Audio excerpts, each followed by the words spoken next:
everyone, I am Dr. Nisha Kumari, Assistant Professor at School of Business, Aditya University. Today in this particular lecture, we are going to discuss about iterative designing and implementation strategies. By the end of this particular lecture, you will be able to explain the concept of iterative designing and how it works, as well as you will be understand what are the different phases of implementations are there and what are the key elements of implementation strategy. So coming up to the iterative designing first, iterative designing is the continuous process where we are collecting the feedback from the users and we are analyzing those feedbacks, and based on that we are going to do the modification, and again we will improve our prototype or the product, and again we will give to the users to get their feedbacks. So in iterative designing, what is happening, like it's kind of you can say that it's the small part of your testing part where we are collecting the data feedback from the users, and based on those feedbacks we are doing the analysis of those feedbacks, and by getting the insights from those feedbacks we are doing some kind of modification or changes in the prototype, or you can say the product or the app which we are going to offer to the users, and again we are going to give back the updated app or the software or the product to the users, and we are going to collect the feedback from them. So when we talk about the iterative designing, it's a process of continuously refining and improving solutions through the repeated cycles of the testing, feedback and modifications. So instead of developing directly the final product and installing, or you can say that in introducing directly in the market, what we do first, we test those product with the users, and based on their feedbacks we are going to do some kind of modifications or the changes in those product or the services, and it evaluates the prototype with the users and their insights which we gain from the feedback of the users. So how it is working, first we are going to collect the user feedback, we are going to gather the insights from the users, and then we are going to analyze the data by identifying the different patterns, by understanding the different patterns, and based on that patterns we are going to do the modification or the improvement in the product,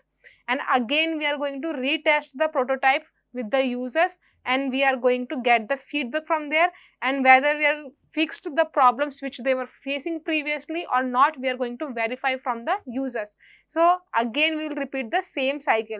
It's kind of the continuous loop. We are continuously process it until unless we are going to get the best result and best feedback from the users. So how this entire process is helping us? It is helping us because here there's one, like we can say the statement or the understanding for the entrepreneurs, that we should listen our users, we should learn what is required, and we should improve based on the feedbacks or the insights of the users, and then we have to repeat the same cycle again and again until unless we can get the best output which we really want to introduce in the market for our users customer satisfactions, and it will help you in delivering the better experience every time to your users or the customers. So what are the benefits which we are having of this iterative designing is that it encourages the continuous learning and innovation. So by identifying those gaps, by identifying those patterns, or by identifying what are the complexity the users are facing, we are able to came up with the new solutions or the new upgradation in the particular app or the product which we want to introduce. So by doing that, what is happening, again we are identifying that particular insights or the patterns, what is happening, we are coming up with the new change or with the new idea how we can do the better with our existing product or not, and then it helps in reducing the risk of product failure. So rather than directly jumping in the market, if we are testing our product with the users, what is happening, it is reducing the failure risk, because based on their feedback we are able to understand at the early stage only what other things are required for our product or the app, and it ensures that there is the alignment with the real user needs, because in starting of the design thinking process, what is happening, we understand the users' needs, their pain points or their challenges through the empathize part, where we are collecting the data, where we are doing the research, empathy research, to understand the users in depth. After that, we were doing the defining part, where we were defining the clear problem statement of the based on the data which we collected from the users. So now where here we identify the problem statements, so whether there are product or the like service which we are going to introduce in the market, whether it's really addressing this particular defined problem or not, we will be able to get that in the phase of iterative designing only, where we are testing our product with the users. And as well, it helps in improving the overall usability and the user satisfaction based on their own feedback. After doing that part comes the implementation strategy. So whatever the product, whatever the service, as well as for the established organization, whatever the new operations or the process or the practices which we want to implement, we can do in a much better way by doing that iterative designing, and based on the results of those iterative designing, we are going to implement our strategies in a different phases. So while we are implementing the strategies, there are some key elements of that. First, you have to plan the resources, what the resources we required, in which manner we are going to use those particular resources. So here when we talk about the resource planning, we are going to talk about what resources are required, how we are going to utilize them. Then you will come under your defining roles and responsibility. There will be the different roles and the responsibility of each and every team member, whether the person is going to deal with the marketing part, whether the person is going to deal with the your designing part, whether the person is going to deal with the feedback part. So each and every single person will be having some different role and the responsibility to perform during the implementation stage.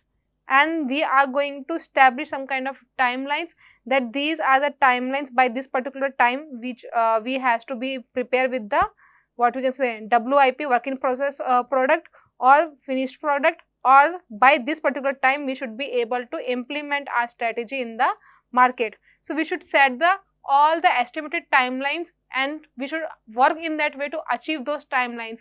So what is happening in starting, like in each and every process or in each and every organization, or even though in your own personal life, before performing any task, what happens, we first plan that what the resources we are having and how we are going to use those resources, correct? After that, what roles we has to play, and after that we are able to we are going to define what are the timelines are there. Like for example, if you are talking about your own as a student, if you talk about your own personal what you can say that academic growth. So here you can talk about that I am having for my learning purpose, I am having lectures, correct? Then you are having your personalized notes which you prepared by yourself only. Then any online videos or content you can say, or any other online platforms which you are having from where you can learn about your subject or particular topic which you want to understand. So these can be your resources. Now what is happening? Your role. So your role is to study and understand the concepts. That is your role and responsibility, as well as to perform or complete all the assignments which is given by the lectures or the institution. Now timelines, that if for example you are having your mid exams in the second month, so before the first internal exam you should be able to complete your 2 units. You should be able to complete your 2 units before the first internal exam.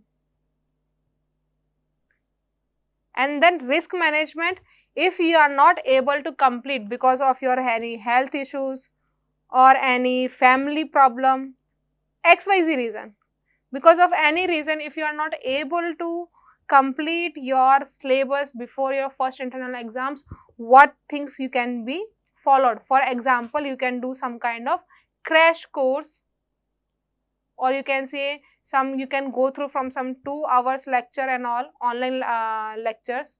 So likewise, so this is the way you can manage the risk which appeared because of your health or the family issue. So same wise, in your terms of the like business, we are going to identify what are the resources we are having and how we should utilize them, and we are going to define the roles and the responsibility of the each and every member of the team, and we are going to estimate, or we are going to establish the timelines. By these different timelines, we have to achieve these particular different stages, and if something uncertain is happening, how to manage that risk. So these plannings we are going to do before implementing the strategies which we want to introduce in the market. Now to implement the strategy or your product or the changes you want to do in your running operations, or any new practice you want to introduce. So what is happening, we can implement those things in a different phases. First will be your pilot launch. So in a pilot launch, what is happening, you are just testing with the 5 to 10 users, like whether your product is working properly or not, or whether the need is there in the market for the product or not. These kind of things you are going to get in the pilot launch. It means you are going to do that in a very smaller market area. Then phased implementation, where you are going to increase your range with the limited market. And then full scale deployment, where you introduce your product for the all mass population. So here if we talk about any kind of example, we can take for example Uber. In starting when Uber came, so how Uber came in the picture, it's not like that they created the app and they implemented that app in the entire country or in the globe. So what happens with the Uber, first they tested that in the particular few cities. In few cities only they tested whether the users are really going to use their services or not, whether they are willing to book the rides using their apps and they are ready to pay the amount which they are estimating on their app. Then after that they reached to the some states. In those states they tried, okay, in cities we identify, okay, the users are really using our app. So what happened, they introduced in the few more states, and after that by seeing the feedback from the users, what happened, they implemented the pan India. So if we talk about the Uber in terms of the resources, roles and responsibilities, and then your timelines, and then risk management. So if we are implementing this particular service in a fewer city, what is happening, we need just limited resources, and we are able to clearly identify or define the roles and responsibility each and every team member has to perform, and we are able to achieve the timelines which we established in the starting of the planning. And if some kind of uncertainty is happening, it is easy to manage. So that's why in starting we always go with the pilot launch.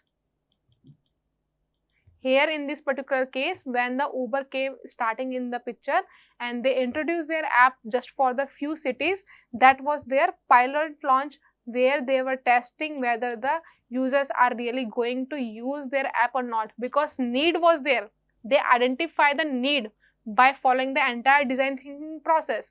But now the picture was that whether the really users are going to pay for that or not, whether they are willing to use that particular app or not. So that because of that reason they introduce their app as the pilot launch. Then after seeing the feedback or the usage of their app, what happened, they introduce that in the state level, and after that, that will come under that state level implementation will come under your phased implementation, that in some regions of the India they implemented. Then again, based on the feedbacks and the usage and the users response, they implemented pan India, which will come under your full scale deployment, where they implemented their app, where they made available their app to the pan India. Now currently, if you seeing the current scenario, Zepto. So in Zepto, what is happening, there are some certain places where you're going to see whether they're you will get the message that this particular area they are not providing their services, correct? So what is the reason? Because for the timing they are testing their product, whether the people are really going to use their app or not, and how much kind of customers they are going to get for their app, because there are already they are having competition in the market. So how they can make them better in comparison to their competitions, and how they are those users are going to what we can say that give the reaction, or how they are going to use their app or not. So in the implementation part, what will be happening, there will be the entire process of introducing the solutions to the users or the customers, and for that we are having 3 phases. First one is your pilot, second one is your phased, and the last one is your full scale. So after implementation, what will be happening, the organization will continue to monitor the performance by collecting the feedback and measuring their by using the key indicator performance indicators, and such as your satisfaction, efficiency, adoptions of the adoption rates and all. So if we were going to understand the different rollout approaches, first one is your pilot launch, second one is your phased implementation, and third one is your full scale deployment. So while we talk about the pilot launch, it helps in testing the solution at a small scale level before introducing your entire product in the entire country level or the universe level. And phased implementation, where we are going to implement the idea on the different groups or the regions or the staged level. And while we talk about the full scale deployment, here we will launch the solution to the entire user base at once. And these pilot launch, they are best for the new future, untested solutions and the high uncertainty initiatives, while the phased implementations, they are useful for the large user bases, complex systems and the regional rollouts. And full scale deployment is for the stable, well tested solutions with the proven value.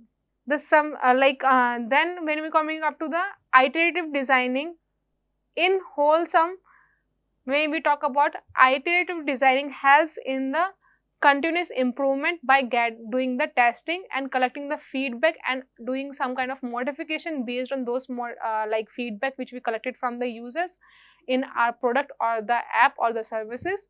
And implementation strategies helps us to implement our product or service or our idea or the practice or the strategy in a systematic manner by managing the risk and resources effectively. Thank you.